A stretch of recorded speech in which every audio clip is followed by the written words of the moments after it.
इसके बारे में क्या ज्यादा जानकारी आपके पास? देखिए, दरअसल मुख्यमंत्री रेखा गुप्ता जो हैं वो अपने आवास पर जन सुनवाई कर रही थी, लोगों से मिल रही थी, उनकी समस्याएं सुन रही थी। उसी दौरान बताया जा रहा है कि ये हमला हुआ है। फिलहाल अभी तक जो है इसमें पुलिस की तरफ से कोई ऑफिशियल वर्जन नहीं आया है, लेकिन बीजेपी की तरफ से, दिल्ली स्टेट की जो यूनिट है बीजेपी की, उसकी तरफ से ये जानकारी दी गई है कि जिसमें रेखा गुप्ता के ऊपर अटैक को कंडेम करने की बात कही गई है वीरेंद्र सचदेवा की तरफ से, जो कि दिल्ली बीजेपी के प्रेसिडेंट हैं। फिलहाल पुलिस पूरे मामले की जांच में जुटी है कि आखिर किसकी तरफ से ये हुआ है, क्यों हुआ है, कारण क्या है इसके पीछे।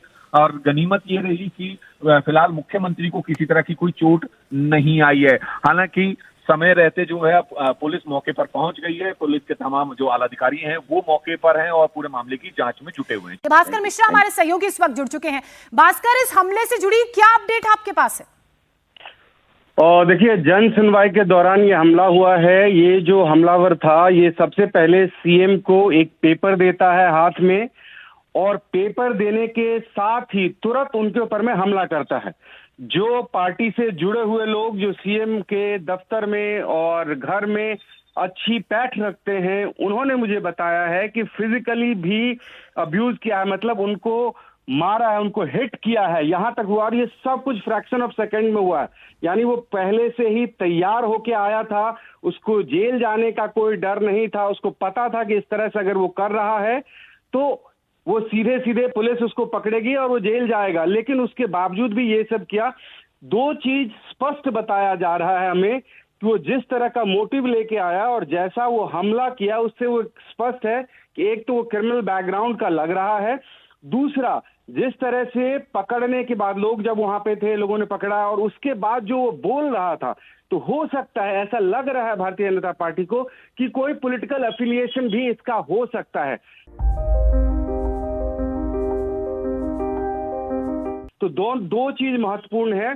पहले वो जन सुनवाई के दौरान पहुंचा, एक पेपर दिया, फिर सीएम को फिजिकली हिट किया, और उसके बाद जिस तरह की बातचीत वो कर रहा था, उससे लग रहा है बीजेपी के लोगों को कि पॉलिटिकल एफिलिएशन है उसका और कोई क्रिमिनल बैकग्राउंड है, ये भी साफ लग रहा है।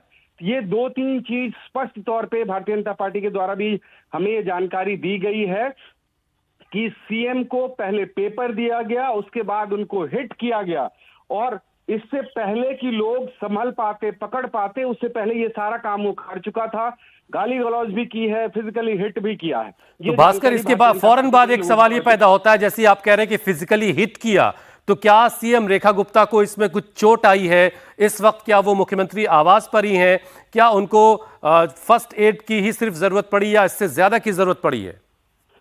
और देखिए, बहुत ज्यादा ऐसा कोई गंभीर ऐसा नहीं है, उनको कहीं हॉस्पिटल नहीं जाया गया, वो घर पे हैं अभी।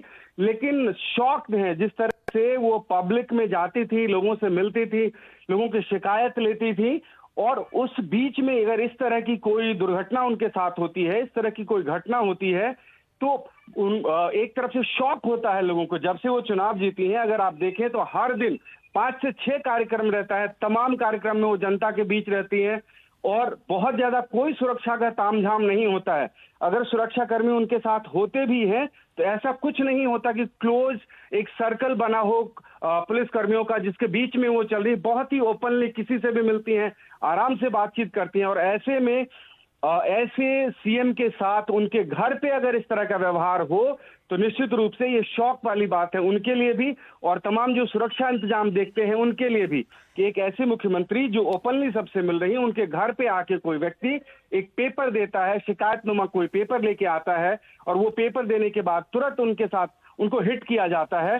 तो सदमे में जरूर है, लेकिन ऐसा नहीं है कि उनको हॉस्पिटल जाने की जरूरत हो। जी भास्कर, पुलिस की जांच इस मामले में कहां तक पहुंची है? जिस व्यक्ति ने हमला किया, क्या उस व्यक्ति की पहचान हो पाई है? देखिए, बहुत ही इनिशियल जानकारी अभी आ रही है। अभी ये क्लियर नहीं हो पाया है ये व्यक्ति कौन है। वो जांच पड़ताल की जाएगी पुलिस के द्वारा। जो पार्टी और सरकार से जुड़े हुए लोग हैं, उन्होंने हमें ये जानकारी दी कि उनको हिट किया गया, और जो व्यक्ति है वो ऐसा लग रहा है कि क्रिमिनल बैकग्राउंड का है, जिस प्लानिंग के साथ आया, और जितने कम समय में वो पेपर देके, गाली गलौज करके, मारपीट करके वो अपना काम कर चुका था, इससे पहले ही कोई संभले। तो ऐसा लग रहा है कि वो क्रिमिनल बैकग्राउंड का है।